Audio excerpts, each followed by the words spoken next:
little bit after I graduated, I was just kind of consuming podcasts and all this information, and I was wanting to learn the next thing. I've always been a learner, so like after I graduated, I just wanted to learn this stuff. And me being a travel PT, I was literally in the middle of nowhere, Tennessee. I like didn't have any friends there, and basically I was just like my whole time I was just learning. And basically it was consuming your content early in the morning before I would go to my travel job. Right.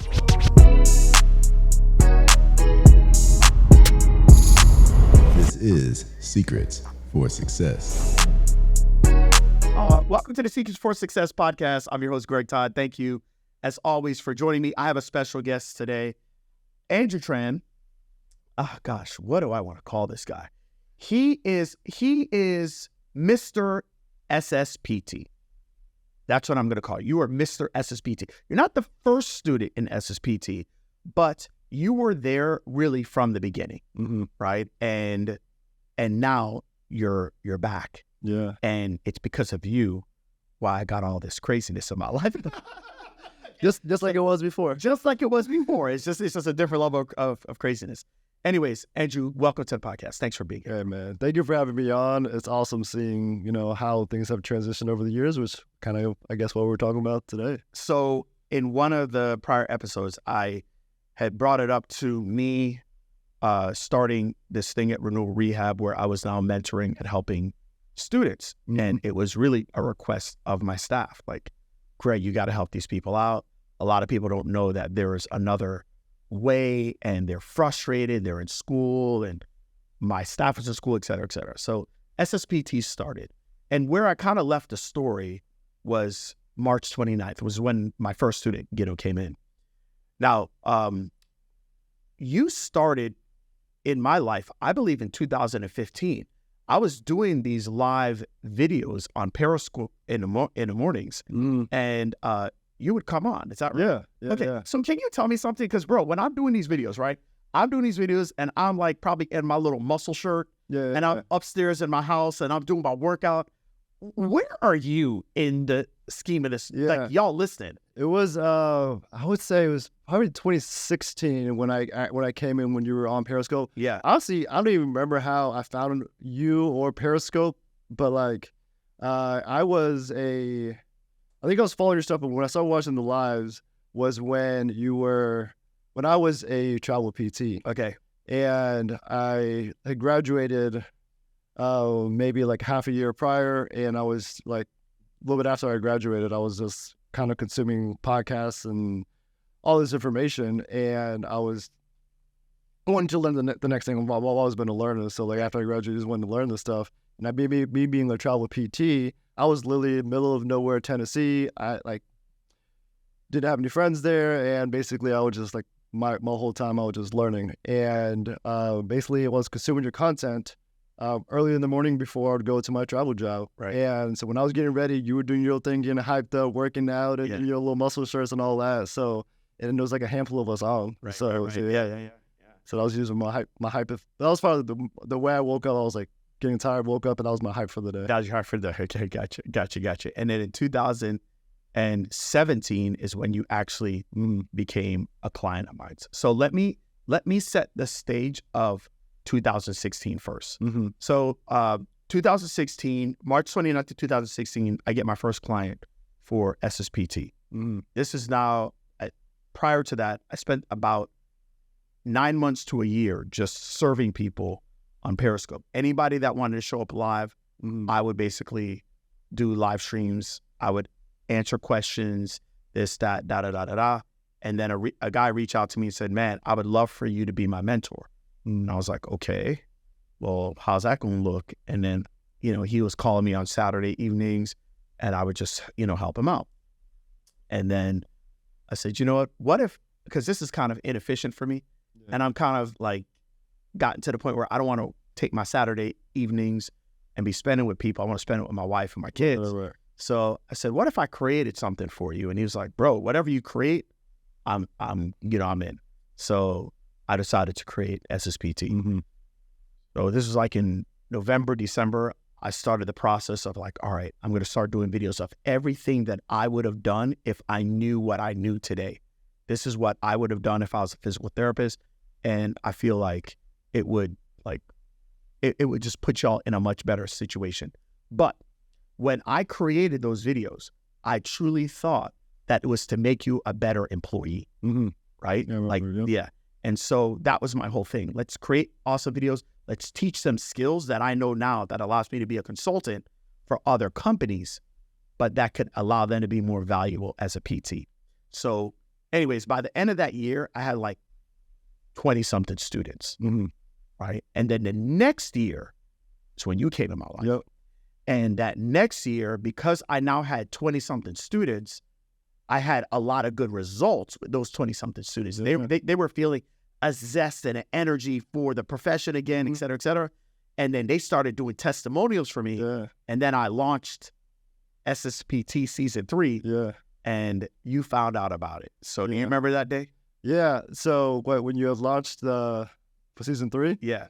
Yeah, because I was watching your stuff for Periscope like almost every day for quite some time at that point.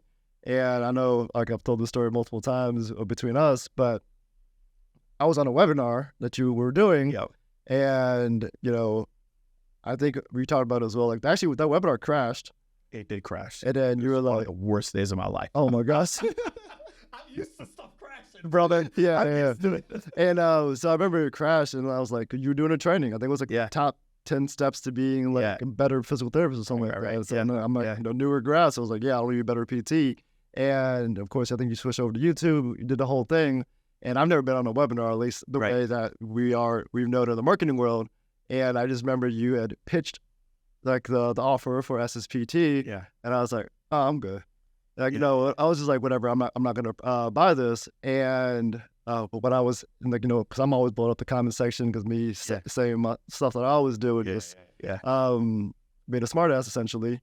And always.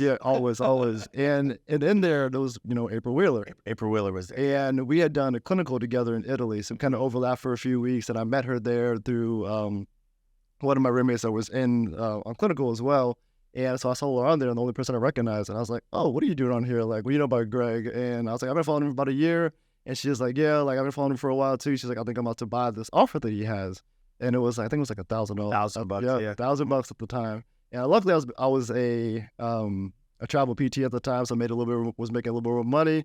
And this is knowing like I'm such an emotional buyer because I was like dead set I'm not doing it. And all of a sudden, April was like, "Well, I'm about to buy this thing." And I remember like she's like, "I bought it." And then I remember you calling it up because how you calling people out on the live. She was like, "You're like, hey, Andrew, like you've been on my lives and stuff. Like you need to get into this." Yeah. And at first I was like, nah. But when April bought, I was like, "All right, screw it, I'm in." Yeah. I was like, literally 100%. I was like, no way. But someone else joined, and I had that FOMO, instant FOMO, and that's kind of how I entered your world. Do you realize how crazy that was? Yeah. When you think about that one decision. Yeah. Where like I'm just talking about the path of what things in life happen because of that one. Yeah. That one decision. Yeah. Like even everything here. Oh, for sure, man. It's crazy. It's like, oh my gosh, it's crazy. It's like, wow. Okay, so that's how it started. Well, you came into season 3. That's the season you came into. Yep. And I got to tell you something. You were one of the 73 reasons on why I made a huge decision after that season. Well, I did a live event. Yeah. And between your season and the live event, I decided that I was going to leave renewal rehab and go all in to this. Yeah. And so why don't you kind of give people a little bit of background into how it was when you came into the thing that we had at that time called Smart Success PT, where your mindset was at and what you were trying to get from it. And then kind of how things changed after that when we had the live event. Yeah. When I joined the program was because the way you positioned it was how to be a better employee. Right. And so after I joined it, I was like, well, I want to be a better employee. And I think one of the modules that you had created, which I think was also a free YouTube video, basically how to negotiate. So I was like, how to negotiate salaries. So I learned that. And, that alone, like helped me get raises, like with jobs and stuff when I was, working at the time. And I was like, let me just work on better skills to be a better employee. And I remember it was like week 1 or 2 when we were doing like the goal setting part of season, and everyone was like, want to credit business, I want to credit practice. And I was like, I don't know if I really want to. And I still remember, I think I wrote the goal. I literally just copied other people's goals. And I was like, I guess I have to open a practice if everyone else is doing that. And so that was kind of where my mindset was. But I was like 5 years from now, like I'm going to open up a business, you know? And because that was like the magic number that everyone tells you. Like 5 years into it, like all of a sudden you're like, you just hit this magic thing that happens and you become a business owner. And so that was my intention, you know, going into that with the season and then up to the live event. I think it was more so like you had built such a great community with all this stuff and like, you know, all of us just getting super hyped up on the Monday lives and all that. And I think we all just wanted to like just see each other and just hang out, honestly, and just have a big old party. So I didn't know how it was going to go. Initially, when I did that first event, I was planning on doing it at my clinic. So I thought that like maybe 15, 20 people would come and that'd be cool. We have a clinic. And I was like, in my mind, bro, I was thinking pizza party. Let's like just have out all the treatment tables and we'll just all hang out and da-da-da-da-da. And then season 3 happened. And then I felt like this energy and like you guys were like, I might have done a lot for you, but it was a lot of young people. Like it was like a lot of new grads and a lot of like students. That was when Joseph came in and Casey, and they had like DJ and Gabby and all these different people, man. And like, remember I used to say, Andrew's in the building, right? And then I think that's where I came with the name AT. I think it was during that time. Is what it was. So I like had nicknames for like all of my people that were interacting with me a lot, you know, during the lives. And so it was like, wow, man, you guys are making me feel like young. Like it was like, because here's the thing. Renewal rehab was really hard to do, but then I made it. And at that point, I thought I was going to go into like a true semi-retirement. But then like that season, I was coming home from work, bro. And like just because I would work Mondays and Wednesdays. And I would do that on Monday nights. And on Monday nights, I'd come home after working a 12-hour day. I was like so amped. I mean, I don't know about y'all. I couldn't go to sleep after that thing. It was just so much fun. Oh my gosh, it was amazing. We didn't have any of this fancy stuff, whatever. I just had my like iPad, had some music, and we just had like the greatest time ever, right? And I was teaching and training. And so anyways, it was after that I realized that, all right, we did the live event. Here, you know, why don't we do this? Tell me what your take is on the first live, because you've been to every single live event I've done. Okay, so tell me your take on that first live event. Man, so the first live event, like I said, I think a lot of us were just wanting to meet each other because the majority was like a lot of us from season 3. We connected with some people because of the alumni page with everyone else. And, you know, majority of us were all like either students or like new grads essentially. And I remember, you know, as I said with Joseph and all that, like we all had an Airbnb because at that time, like all of us were barely making any money. Right. So we had like a 8-person Airbnb, but we fit 12 people in there. Air mattress and all this stuff. And like Joseph came for like 24 hours and like, you know, we had met and we slept on an air mattress together and all that. And so it was just a good time. And we were all just like so amped up. And it was like, we were just ideas after ideas. Like, well, we can do this, like with just a lot of good energy with it. And I think it was, you know, from that event, it was, I think, just kind of solidifying it, and it was felt like the community, and like, you know, I think at that point we're all like, okay, cool, we've taken SSPT now, and like we all started having business ideas, and I think that was kind of when a lot of us started transitioning to thinking about entrepreneurship, right? Because like, I think at that kind of in between all that, I actually found an opportunity to kind of being kind of an entrepreneur in another company as well, and basically essentially opened up a clinic for that person. And that was were you in Ohio? I was in Ohio. So I went back. So I just contract, went back to Ohio, and I was like, what do I do now? And this Kim? Yeah, with Kim. Yeah. With Kim. With Kim. And then it's just from there, and I think you know, Kim gave me a lot of great opportunities. I learned so much just from like, I think she was like one of like 2 cash practices at that point. Right. Yeah. In Cincinnati. And so just learning a lot from there, and basically end up having like from my standpoint, just like slightly different visions of what we want to do with business stuff. And like, you know, as any entrepreneur, like we have all these ideas, and it's like, we're going to go down different paths. But so that clearly didn't end up working out, and I still have a good relationship with her. Yeah. It was kind of like, all right, maybe I need to do my own thing. Yeah. So, I felt like that's what was happening in the mission. So it was like I started by giving them a program to help them with becoming a better employee so that they can make more money. And I knew some of the financial struggles you guys were going through. yeah. And then I think what was happening is that a lot of people were learning these skills of marketing, all the things that I did for consulting.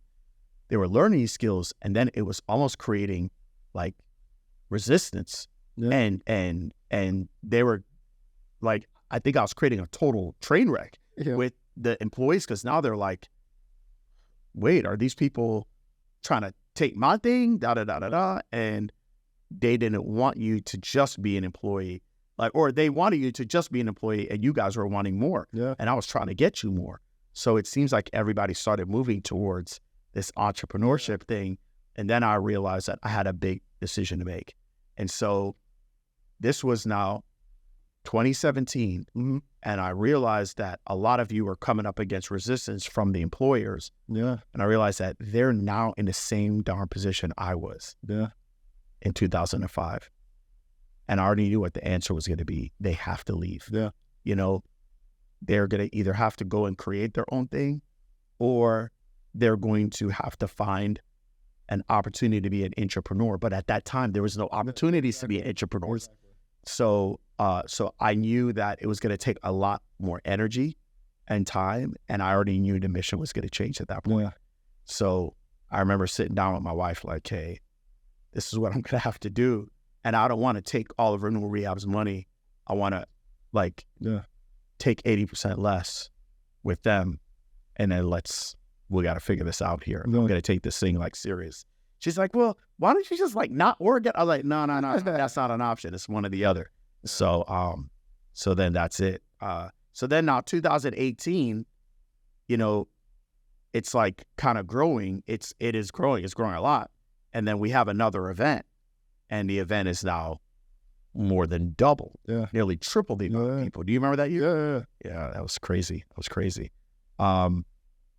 And then now I think 2019, we double it again. Yeah. And shoot, you came into one of my big programs. And this is kind of funny because it's like, you're a new grad when we first met. And I remember a lot of people saying, why are you working with these people? They don't have any money. I was like, I don't need their money. I was like, I just want to be able to help them. Mm-hmm. But I was like, but watch one day. And I remember after 2017, I was like, watch, one day these people are going to be business owners. Yeah. And it happened in 2019. Yeah. And then like a bunch of y'all started joining. Like I had to create something big. Right? For like business owners. And so anyways, I don't know if you remember that. If you have thoughts on that. No, yeah, for sure. And I think for you helping us I think the biggest thing that you did for many of us was kind of open our minds to opportunities that we didn't even know existed. Right. And like for me, I think because we all have this, a lot of us probably have a negative relationship or association with just entrepreneurship and business and things like that. And I was never interested in that. But then when you were starting having ideas, and because you gave us show us how to market and show us how to do these things, and just seeing not just myself but other people in the program of trying to do that into the business, there was so much resistance against that. And I think it's just now it's well, if we can do it there, we had to do something ourselves. And now one thing just kind of led to another, just try a lot of different ideas. And I think a lot of us started having businesses and started making money over the next couple of years. And I think that's what transcended to being able to have that year-long mastermind that you did in 2019. 2019. Yeah. It was pretty wild. And at that point, now I realized, wow, we're truly disrupting the industry. And we started to have not only physical therapists, but then occupational therapists started asking, we don't have this in our thing. Can you let us in? Yeah. And then RDs, registered dietitians, started saying, hey, we don't have this. Can you let us in? Mm-hmm. And it started just kind of creating this swell of just people, coming in, right? And so then we slowly over time started realizing that we're going to have to open this up to other healthcare professions. Mm-hmm. And in 2020, we officially changed it to Smart Success Healthcare. Yeah. It's pretty wild. No. So then now let's talk about 2020. Let's talk about it. So at least on my end, I can tell you this is that, sometimes you'll only hear snapshots of the story. So I'm sure you guys, as you're listening to this, you're hearing, oh my gosh, that was so cool. Everything just grew and everything was perfect and whatnot. But we also had drama going on behind the scenes. So I can tell you that as the mission was building, I had created so many personal relationships with people that it was getting harder and harder to be able to navigate those relationships because you're dealing with breaking news, people. And so people, maybe not AT, but people like sometimes argue with other people and these things happen and that happened, I know what I felt from my standpoint, but I want to hear what you felt from your standpoint of what was going on. And keep it 100. No, for sure. Our podcast. Go for it. Yeah. So as some of that drama was happening, I think a lot of it was the OGs, like season 1, 2, 3, and 3 or 4. Like we were just so used to. I think there's multiple levels of drama probably with this, but I think the biggest thing was like we wanted you and your time, and like we felt like you're like a big brother, a friend, or whatever it is, depending on our ages and stuff like that. And as people started growing, which led you to, a lot of your burnout around that time was like, I don't know if you expected to sell that much at the event because I was doing the math. I was like, you can't fulfill on this. But we all wanted to, because you were doing one-on-one calls with all of us. And I was like, if you're doing this, like, you weren't peeing, you weren't eating, you weren't doing stuff. Yeah. So that was just a 40-hour work week with just calls. And that was not doing anything like content or building the business and doing all that stuff. So I think a lot of people, including myself, were like, well, we wanted more time with you. And I think that caused a little bit of the drama there. As people started growing, everyone kind of got in their own, like, vibes and whatnot. And I think it was just like when you have so much people that are like so close, and it's just like any family dynamic, but you have like hundreds and hundreds of people that are in a family, like you're going to have a lot of just drama and stuff and like disagreements and things like that. And I couldn't imagine, like for me, I'm, I don't like a lot of drama. So like, I'm trying to like, hey y'all, like, hey, look it up from their perspective, things like that. And I'm trying to like ease things out a little bit because I'm one of the OGs as well. Yeah. And, so I could imagine being like the leader of it, trying to be like, what the hell is going on? Yeah, I think there's so many different things. I think number one, I learned a lot during that time. And one of the things that I learned is, I talked to you all a lot about, hey, marketing is really important. And I spent from 2016 when I decided to move forward to this thing, I spent so much of my time marketing, and bringing people in to it where it eventually started to swell. Yeah. And then I was able to fulfill on it. But it was like, and all the people that I brought in, I was able to create relationships with. Yeah. Bro, do you remember 2017? Did I not know everybody's name at that event? Oh, yeah. 2018, I knew everyone's name. Yep. Even 2019. Yeah. 2019, I spent 2 days and I looked at every single person that was coming to the event. And I made sure I found their Facebook page, their Facebook profile. I knew every single name, but I was exhausted. No, I bet. And I just knew that, okay, honestly, I thought like 35 people were going to buy. I didn't realize nearly 100. Yeah. And then on top of it, I still had to do SSPT. It was just so much that when all the drama happened, I didn't have the bandwidth to like deal with it. Yeah. I was just like you're just hoping. It's kind of like when you escape through drugs or whatever. Yeah. I'm just like hoping they'll just figure it out. They'll just figure it out. And it never got figured out, you know?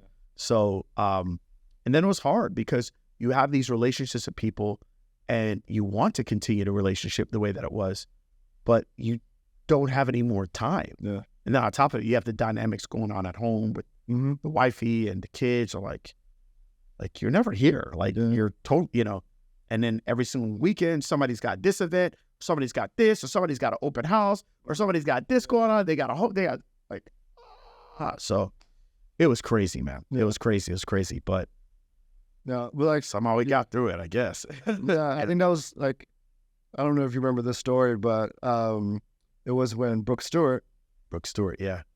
She can't. That was my diabetes girl, right? Yeah. It was 18 or 19. Was one of those events, and I talked to her about it for a while, and I think she was on the fence of joining. I think like one of those seasons, and she said the reason why she bought was because she knew her name. Yes, 2018 she came to visit.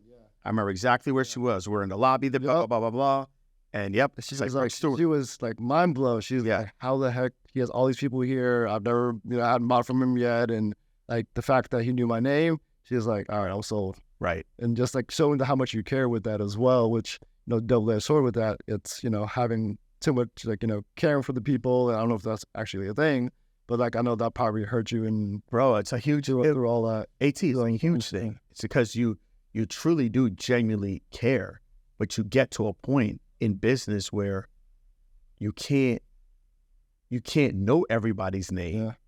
You can't have everybody come to your house. Yeah. You can't do lunch with everybody. Yeah. You can't take every breakfast date.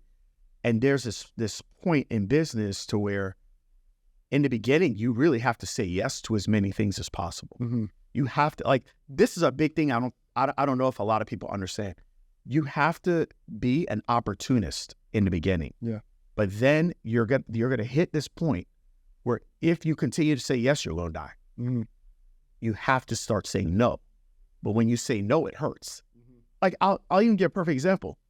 One of our students needs to meet with me tomorrow, right? And to do a private consulting. And it's the only day the student could do it. But I was planning to go fishing with my fishing buddy, Steve. But I had to know, it's like, I can't do both.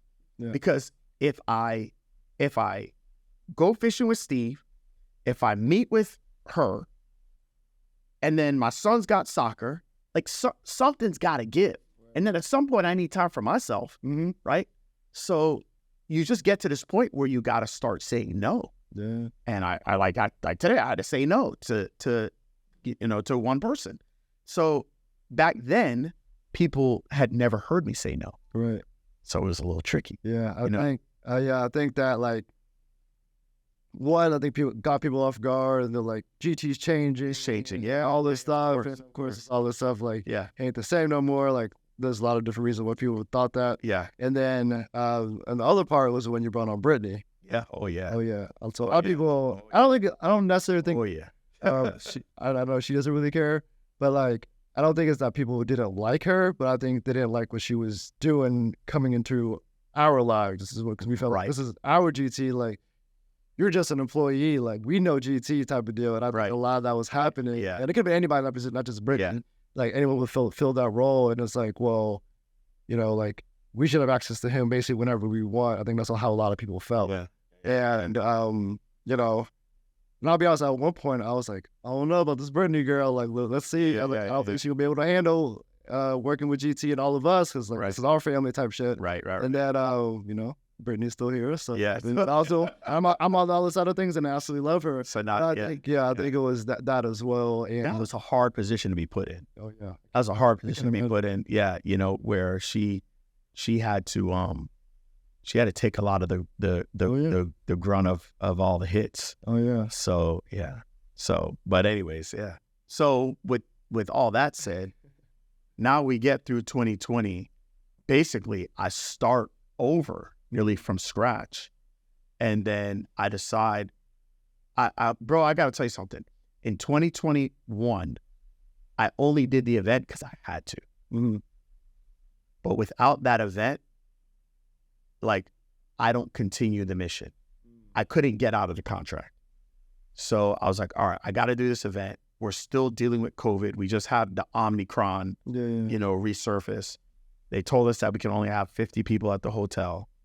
And then about 30 days before, they said, okay, you can open up to 150. I think we ended up having like 160, 170 or something like that.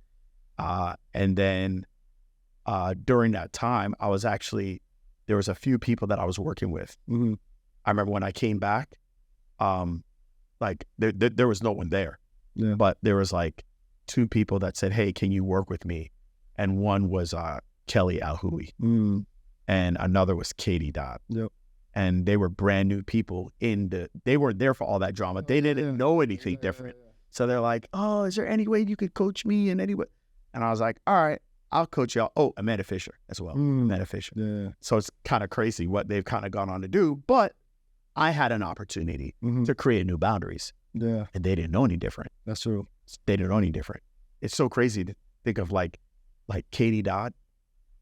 3 months ago, I've worked for her for now nearly 3 years. 3 months ago was the first time I ever had a one-on-one call with her. Really? Isn't that crazy? Yeah. First time. She's like, she actually told all the people in the inner circle, she's like, I can't believe it. I actually did a one-on-one call. We worked together for 3 years. I never had that before. This is crazy. And like, that's what I do to every student. That was every student. So anyways, they came back. We went to the event. How did 2021 event feel for you when you were there? It was definitely different. Yeah. After 17, 18, and 19. And I think there's a lot of new faces. There's a lot of people I still recognize through, because like I was doing my own thing as well, in like the PT, an online world. So, but then there's a lot of new people. I think the vibes were a little bit different. And a combination of that plus like the first event, I think you were like honestly the first event that anyone had done, not just in our space, but in any space, to do an event in person after COVID. And I think, even then I was like, oh, I don't know, like some people didn't want to be close to each other now. So it was just like, I think the best way is like, the vibes are definitely different, but I think a lot of people who actually were there did feel like, okay, like I think we felt like, okay, this is like starting to come back together now. Right. Yeah. So now at least at that point, I had started the mission again. I'm moving this thing forward. And then we go into 2022. We actually had a pretty amazing year in 2022. But going into 2023, I knew that we had such a small group of people. It's myself, Brittany, and like two other people and a couple VAs. But I knew that there was no way I was going to really be able to grow this in the way that I had prior. Not killing myself with only Brittany. Yeah. And so me and you meet up. Yeah. You want to tell them about the coffee meetup on a Saturday at Bel Air Coffee? Yeah. So I think you had to reach out to me multiple times at this point. Yes. And I wanted to buy your company. Yeah.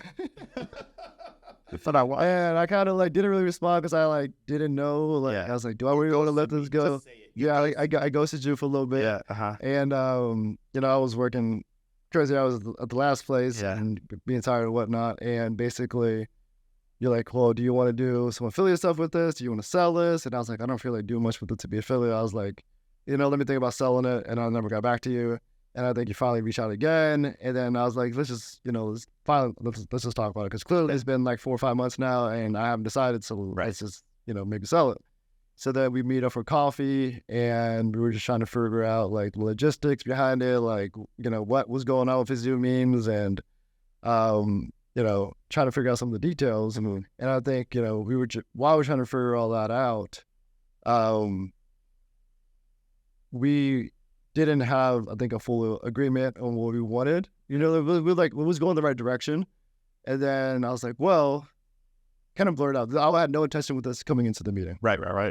And I was like, well, what would it look like if I worked for you? I was like, well, I think it was something like I think I wanted maybe just a little bit more than I think what you were at that point. I was like, well, about we find a way for me to work for you to kind of help you with that, making that money back and things like that, and like maybe something like that. So I think that's kind of how this started. And then you said, you want to come work for me? Yeah, you're like, yeah, sure. Yeah, that's it. He just threw it out there.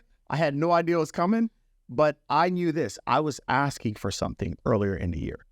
And what I wanted was I wanted to be able to create more attention, more eyeballs on a mission, but I also had new boundaries. And I know that I could strong arm this thing. I know that I can just, the level of work I'm willing to put in. I'm just not willing to put in that level anymore because when things didn't go right, it made me resentful. I was like, dang, man, like I really sacrificed my body. I sacrificed my like parts of my marriage for this. And the reality is that people are people. They can be gone at any time, and it's not their fault. That's on me. So I knew what I wanted. I knew I wanted to grow it again, but I knew that I wasn't, like I needed some key people in play. And I was just so impressed with you, and just, it wasn't necessarily anything that you necessarily were doing at the former place that you were at, but just, I just felt like you were at a really good place in your life. Like you knew, okay, this is what I want to do. And I was like, oh, whoa, okay. I never heard this from Mentee before. I definitely was a different person. And I think it was around 2020 was like overall like a pretty like a good year for me. But I think there was just like a lot of stuff that just built up personally in my life. And I think it was like 2021. It was like middle of 2021. And all with that, that's when I had taken a sabbatical, and I was not in the right place mentally. And I was like going through a lot of just figuring stuff out, because I think for so long we just go, and I have a lot of self-reflection at that point. Right. And things just kind of hit the fan for me there. And I think at one point we had met up around in 2021, I think, or at 2021. Was that first watch? Yeah, first watch. Yeah, I went to go to the clinic and everything, and I was just like, hey man, like I'm just not in a good place right now. Like I was in a good place financially, mentally, like all that stuff. I don't know what to do. And you had offered me, you're like, well, if you need something, then you can help me out here. But like, I actually turned it down because I was like, I wasn't in the right place mentally, and I respect you that much, and you've done so much for me. I was like, I didn't think I could do basically what I'm doing now for you. Right. Yeah. And I was like, I felt like I was gonna fuck up your company if I was gonna come in there just for you, just to like essentially give me a paycheck at that point. And I was like, no, I didn't want to ruin that, and I don't think I would have gotten the results that you or I would have wanted. So a year and a half later was when I was in a lot better of a place. And, you know, how things just kind of come back. Isn't it funny that 2020 was my reflection year, where I just was like, 2021 is your reflection year where you were like, and then 2022, and then now it's like 2023. Okay, here we are together. And so basically, Andrew came into Smart Success Healthcare, and he now heads over our marketing division, helps us with lead generation, is one of our main coaches. But then he's also like been, how can I say this? He is indirectly or directly responsible for allowing us to grow our company to a pretty amazing level. So we have quite a few more people than 4 here. Let's just put it like that. And Andrew's well connected. Let's just put it like that. Is that fair to say? I think that's a big thing I've loved in life, is just like connections, meeting people, and you know, I just love people. I think that was one thing that like we can one thing we've connected on, how much you care for people and things like that. Whether it's like for basically everything in life, like I just like, you know, talking to people, connecting with people. So let me ask you this as we kind of conclude on a few things. Intrapreneur versus entrepreneur. Because here you're an intrapreneur. When you first started your career, you were an employee. And then when maybe 2 years after meeting me, you were kind of trying to go the entrepreneur route. So can you explain to people like why you decided to go the intrapreneur route, and like, just kind of give me your take on that. So on the entrepreneur route, especially in the beginning, like you're doing everything. And good and bad things about it. Like I tried, like I was one of those people that took every single course and wanted to know everything, every single piece of the business. I wanted to learn how to do ads and how to grow a viral page, to running funnels and email marketing and sales and all that stuff. So like I got like the good thing with this, like I know a little bit of all that. And I think part of that also like burned me out, because we were talking about before this podcast, like I was just did a little bit of everything.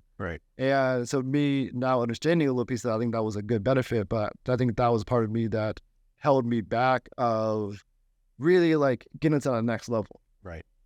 So then I think that part of that was that self-reflection. I was like, and some of the stuff that we were doing, like as any entrepreneur, like we don't love doing every single piece of the business. Right. And I think as an entrepreneur, I think I started finding out like I know like I love the marketing side of things. I love like the social media side, being able to do the lead gen and marketing. Mm-hmm. And I was like, well, let me just focus on one aspect of that. So being an entrepreneur, having that as my focus, being able to grow one piece of the business out versus trying to do every little thing. Right. And I think like being an entrepreneur, like we own, like as you say, like, you know, we own a piece of the business as if you are an entrepreneur. Right. But without the financial risk. And I think for me as well is like, you know, it's also nice not having the financial risk, but also being the entrepreneur, coming from entrepreneurship, like I'm not going to be, you know, stupid about it. All right, cool. Let's run $10,000 a day and like having no leads from it, you know? Right. So of running ads or whatever that is. So I still understand the financial side of it, but I don't have to feel that pressure as much as you. Like we feel some of the pressure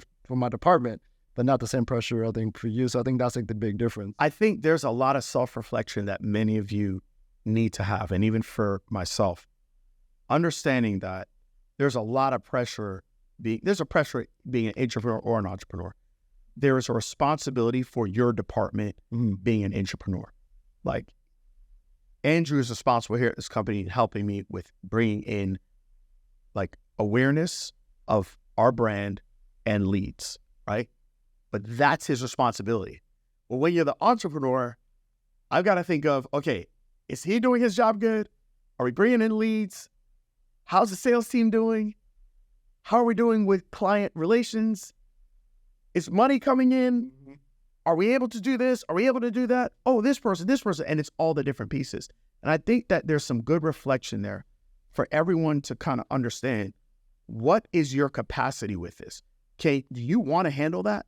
Do you want to handle that along with all the financial responsibilities? Or are you like, you know what, I really love this one part and I'm willing to take ownership of it and I'm willing to operate it, but I really just want to deal primarily with this part.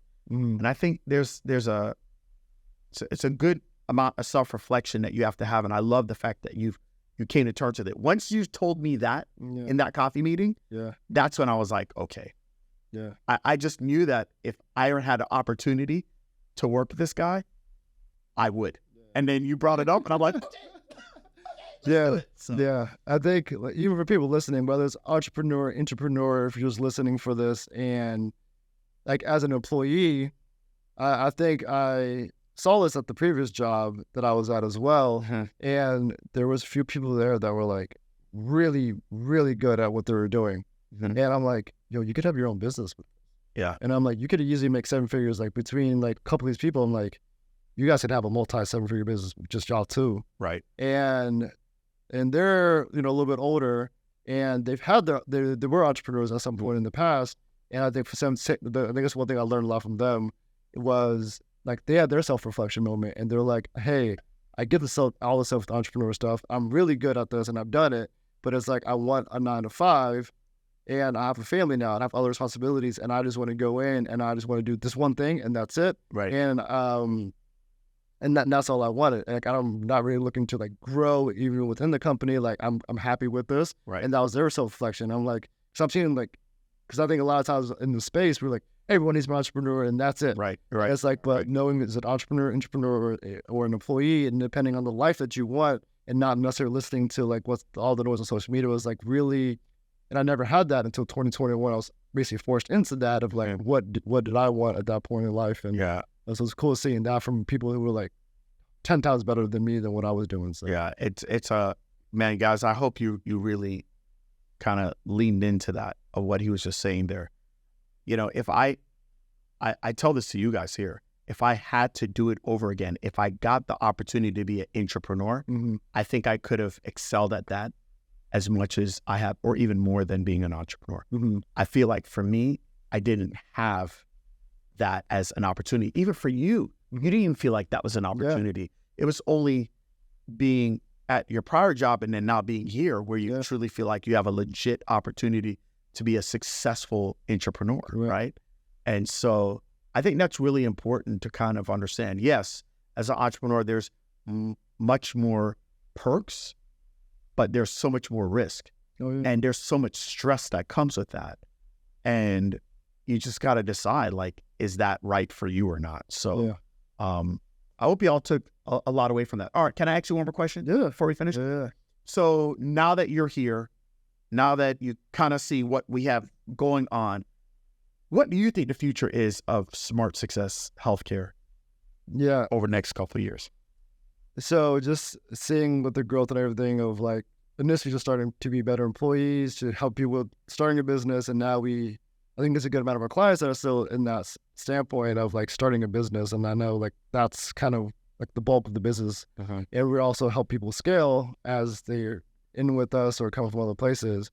But I think we've talked about it a little bit as well. I think from the client stuff that we serve, it's giving them like the opportunity to, I think, even going back to it of like opening their minds, seeing the opportunity that people are doing, like even from an entrepreneurship level. I think what you do versus what a lot of other people, especially I think more so in healthcare, is like we do a lot of, I think in our space, it's like, is it insurance or it's cash?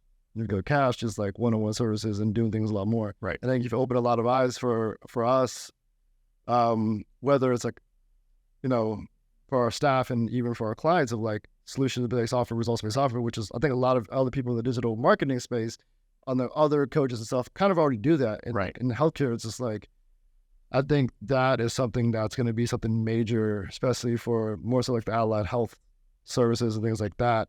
And I think from moving forward, being able to help a lot of healthcare providers, because like what I see is with healthcare, like we clearly have a broken healthcare system. And I think it's like, you can't really fix something that was meant to like be essentially broken. Right. And so I think we're having this, I think at some point it's just going to be like two groups of people. People are not going to want to ever leave that system, and they're going to be stuck in that. And then these people, I think, like whatever you want to call it, like a healthcare 2.0 and just doing things differently. And I think what I see is what you've done is creating so many entrepreneurs is that there are going to be a lot more entrepreneurs from those businesses that you're helping create. That's exactly what I want, bro.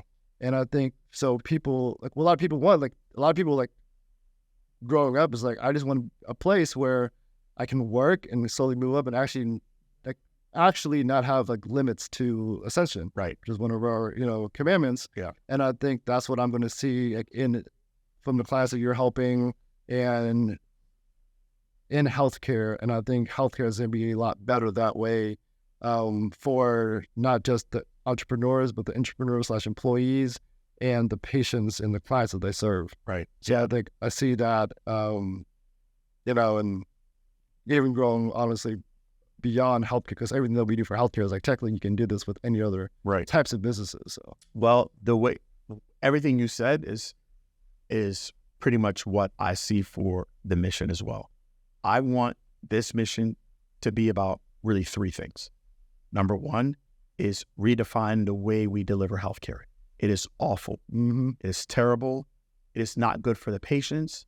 It is not good for the providers. So let's change the offer. Yeah. Change the offer. Let's change what we're providing. Yeah.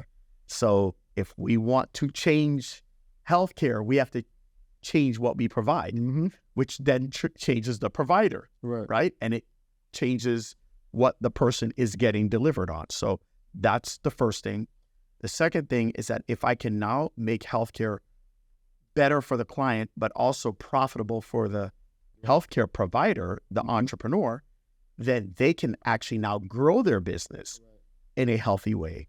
And they can give better incentive to bring in not employees, but entrepreneurs, right? And now that we have entrepreneurs in, it can allow for the other people that are the non-entrepreneurs to think, to innovate. And it's not all on the entrepreneur, the main person to do it. So now I feel like it's just going to take on a life of its own. Yeah. And everybody's now thinking about different ways that we can do things, et cetera, et cetera. And then I do think that the last thing is there's so much more to healthcare than just healthcare. Yeah. There's marketing, there's sales, there's this, there's just so much to a person, their emotional well-being, their spiritual well-being, et cetera, et cetera. So that's why I want this to grow, not just outside of the allied health professions, but all healthcare providers, and then people even outside of the healthcare space, so that we're truly helping people. Because, you know, people ask me, hey, what do you think is going to be the next era of wealth? You know, it's partnership right now. I know the next era of wealth is community. Yeah. It's 100%, community. So I want to create this success community, this hub where it's like, this is where you find your realtor. This is where you find your real estate agent. This is where you find your plumbers. This is where you find your physician. This is where you find your physical therapist. I want to create this success community of all the people that we do commerce with. Yeah. And they're all within our community. So anyways, that's where I see it going. You see it going in the right place. I'm very appreciative of you, AT. No, appreciate you too, man. I really do. So thank you for being on the podcast. Thank you, man. Thank you.